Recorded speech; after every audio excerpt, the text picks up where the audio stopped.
I'm Stacy Jones. I'm here from the Hollywood Fringe Festival seeing Mission of Flowers. Your name, sir? Left Kingsford Smith. And how are you involved in this production? Well, I've come over from Australia to bring a show. I met up with Ben Hill at the Edinburgh Festival, and he was telling me that this was going to be the biggest and the best there's ever been, so I couldn't help but come.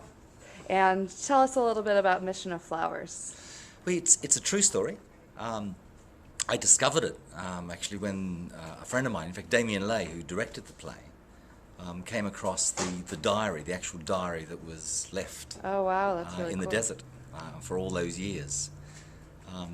And I read the diary and I was just so moved by it. I thought, this is almost a show on its own. Yeah, I bet. So engaged a writer. And then a whole series of strange things started happening.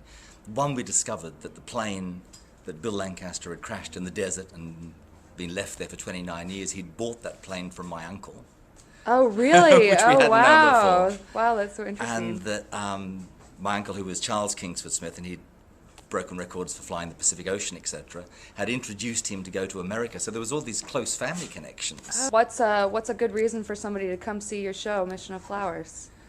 Well, I think from what people tell me, it's just a very engaging true story that takes you through and asks you some pretty fundamental questions about what you're doing and why you're here, and what would you do if you were stuck for 8 days in the middle of nowhere and having to come to terms with yourself and your destiny. And it's a moving love story and the thriller as well. That's a lot of fun. Well, great job today, Lef. Thank you so much. Welcome. This is James, and I'm here with Fred Blanco of the Stories of Cesar Chavez. So my first question is, how's your reactions been with the Hollywood Fringe Festival so far? Oh, great, very good. I've only worked with a couple of fringes before this, so very organized. And for the very first, for the first annual Fringe, I think they're doing good so far. Today's the first day, so it's going to take a little time to build momentum, but I think people are excited, so I'm looking forward to it. And what were some of your inspirations for this piece? Just that I've been wanting to do a solo show for so long, but also that I've been wanting to do something that had some kind of meaning to it. And it wasn't something I planned, it just kind of fell in my lap. And it took me a while to decide to actually do it because Caesar is such an important person in history, and there are a lot of people that are still around that knew him, so I kind of mulled it over for a bit. But just in the general state of affairs right now, a lot of things that are going on right now. I mean, I developed this so long ago. I think this topic it's always relevant anyway, And one last question, what do you expect audiences to take from the Stories of Cesar Chavez? Whatever they want.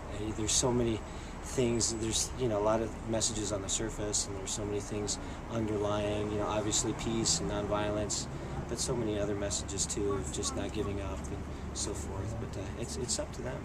I'm here at the Ruby Theater at the Complex. We just saw Face the City, starring Jesse Wilson, who wrote and directed it.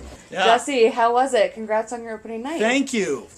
I had a great time. It was awesome. Good, Yeah. good. So tell us a little bit about Face the City for those of us that don't know about it. Face the City is a story of four boys who began with a shared dream of an artistic invincibility. They owned the night. They were visionaries, warriors, and then all of a sudden something happened where the dream shattered, and the story is the impact of what happened on the lives of these four boys. So, yeah. Cool. And tell us a little bit about how you developed this project, because I know it's been a long time. Yeah, it's an autobiographical piece, and you could say that it's about celebrating the disillusion and leads to the road to self-acceptance. Without sounding too much like a self-help book or Dr. Wayne Dyer, it is me going back to my past and looking at the life of a friend who took his own life, and made me started seeing some of the unhealthy choices that I had made in my own life. And I use that as inspiration to share to other people and how to break away through the masks that I think we all wear. So it's a humorous piece, it's a dark piece, it's an honest piece, but it is entertaining. Certainly is. It certainly is. And is there anything else you might want to say to get people to come to your show? It'll inspire you and move you, and you'll be talking about it forever. It's better than Cats. So it's just tomorrow night and Saturday night. Excellent. Yeah. Well, good luck with the rest of your run. Thanks, Stacy. This is James with the Hollywood Fringe Festival, and I'm here with Amy Milano and Dancing with Crazies. Dancing with Crazies. All right, Amy. Well, my first question is, how's the Fringe been treating you so far? Oh, it's amazing. You know, I'm so glad to be part of this festival and launch my one-woman show here in Hollywood, my home, and it's wonderful. It's great to see that LA is appreciating theater, and I feel that we're really bringing, you know, a new breath and a new life into theater by bringing this festival to LA. So I'm so happy to be part of it. Okay, and so what are some of your biggest inspirations for your one-woman show? Oh my gosh, well, this is going to be a movie, so, no, well, yes, that's what we're planning, so. My biggest inspiration? Yeah, I want it to go all the way. I want to, you know, and it happened somewhere, so. And then last but not least, what's next for Amy? Well, I'm going to do a 6-week run of Dancing with Crazies in the fall, so stay tuned. And you can also see me all over town at clubs all over Los Angeles. I'm a stand-up comedian, so I'm in a lot of places. So I'm here at the Second City. I just saw the Deadly Sin Bingo show with Jen Marco, and also, I don't know you ladies' names. What's your name? Lisa Merkin. Lisa Merkin, you played. Sister Roberta. Roberta. Wojciech Sinetsky. I sometimes have problems pronouncing my own name. The disciplinarian. And we also had. I'm Sister Charisse Mahoney. And what's your name? Oh, Jenny Lamb. Jenny Lamb playing Charisse Mahoney. That's right. Okay, great. And then this is John Marco playing Father Martini. Father Martini. Excellent. So tell me a little bit about the Deadly Sin Bingo show. Well, we play 3 bingo games according to the deadly sins, and the prizes reflect the opposite virtue of that sin.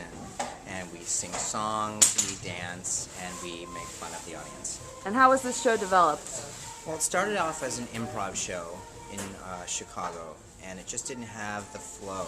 It just didn't work. The characters weren't fleshed out, and so we decided to actually. About a week after we did it, someone called wanting this show, and we're like, well, we don't really have a show. Okay, so we'll write one. So we wrote one. It still needed a lot of work. That was back in like 2003, I think, when we finished that. And then it turned into focusing on the deadly sins and kind of teaching the world, making them laugh and kind of making them think about the world a little bit and what can we do to improve it, you know? Great. Well, it was a great show. I had a lot of fun and won a prize. And won. That was a prize. excellent. So, if you girls tell me why people should come to your Fringe show. What makes it different? Well, it's first of all, it's bingo. Everybody loves bingo. And second of all, I think we make light of a lot of things that are very heavy in today's world. And it gives a lot of people things to think about. Don't you think so? I do. It's joyful, Joyful. and there's dancing, and there's confetti. Eddie, Yes, there was. I don't hit anybody with this. Well, thank you guys so much. I hope you enjoy the rest of your run. I Thank hope you we do so too. much. Thank you very much.